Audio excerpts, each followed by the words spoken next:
Now, I'm going to cover a little bit on trigger pulls. Now, you will get customers come to you and ask you to adjust trigger pulls, because there's you'll find there's no two guns that have got the same trigger pulls. You know, some are very heavy and hard, or some are light, even too light in some cases. Now, if someone comes to you and asks you to adjust trigger pulls to a very light weight, the best thing to do is to refuse, because you can have the trigger pulls too light on a gun, and it will go, just closing the gun will make it jar it off. And as I say, if somebody gets shot, or a guy shoots his dog, he's not going to be too happy, and you could end up being sued. You know, they'll do that because they'll say it's your fault.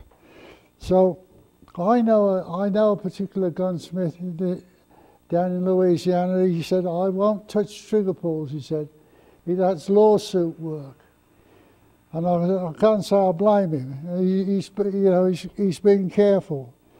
But really, there's no problem with doing trigger pulls if you use a bit of caution.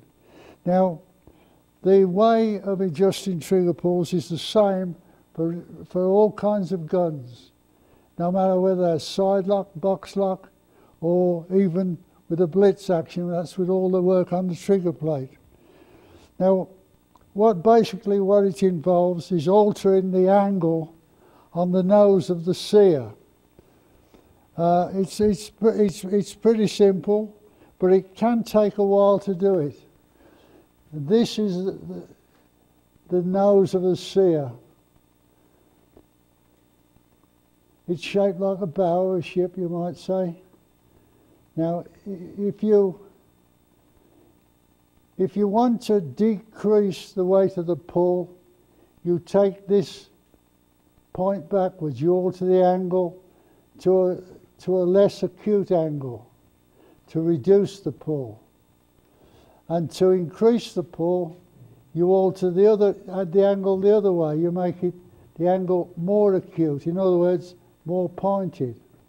But the amount you alter it is only a fraction. It only takes a slight variation of this angle on the end to alter a pull a pound or even more. Now, this one here, this is a new sear out that hasn't been fitted to a gun, which I'm using just to show you how you alter the angle. Now, for altering the angle, you can use a stone, a carborundum stone will do, or you can use, these are useful tools for doing this job. That's a diamond coated file, or a needle file, and because these sears are hardened and you can't file them. Usually, some you can, but they're usually too soft then. So what you do, you just alter the angle whichever way you want to go to make it heavier or less heavier. And so just alter that. You put it in the gun, reassemble the gun, and test the trigger weights. Now, if you when you've assembled when you've reassembled it, you don't need to put the stock on. You can put the trigger plate back in and test it without the stock on. But sometimes with some guns you have to put the stock on to hold the whole thing together. Now, to test the trigger weight, you normally hook it onto the trigger, and you need to pull at an angle. The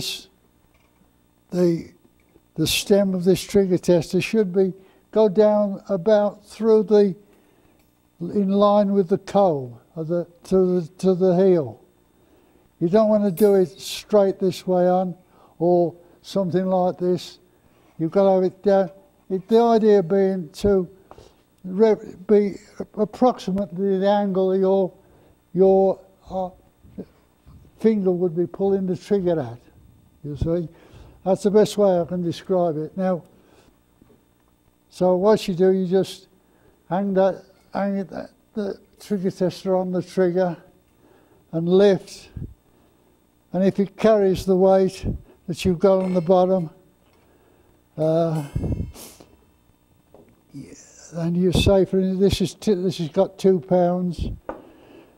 If that was the weight you needed and it carried that weight, it's either over 2 pounds or it wouldn't be less than 2 pounds. So if keep adding weight until you've discovered whatever poundage you've got, and then if it's too much, take the sear out again, alter the angle a little more, put it back, try it again. It does take time to get the right trigger pull. When you've got the correct weight, then you can put the gun together and you're finished. Now, there is another thing you'll come across with trigger pulls, and that is a dragging trigger pull, or creep as some people call it. Now, creep is cause, or drag, whichever way you want to call it, is caused by the depth of the bent on the hammer, there's 2 ways of curing it. The one way of curing it, this is the hammer, this is the bent on the hammer. The sear fits in there like that. Now, it's because the amount of these 2 surfaces are touching, and the amount of lift you have to put on this end of the sear to pull this sear out of the bent on the hammer. They've got this distance there, and it's too long. So you can either take some off the bottom of the bend of the bottom of the bent on the hammer there, or the other one is, this is the nose of the sear. Just take a little bit off the corner of the nose of the sear, just there. You only need a little bit to take away that drag. So you've got to take a little bit off, try it. If there's still drag, take a bit more. Because if you take too much off, then the amount of contact with the bent on the hammer is very small, and you're going to get, it'll jar off. In other words, it'll fire when you close the gun, or it'll, as I say, you won't have hardly any pull at all. So just carefully take it off the cord. This is actually the easiest way, rather than messing with the hammer, because you can leave this in the gun and just work on the sear. It's a simple thing to do, but be careful not to take too much off, and you'll find that'll take the drag out. Now, very often you'll find that you've got drag on the second. If it's a double trigger gun, you've got drag on the second trigger, on the back trigger.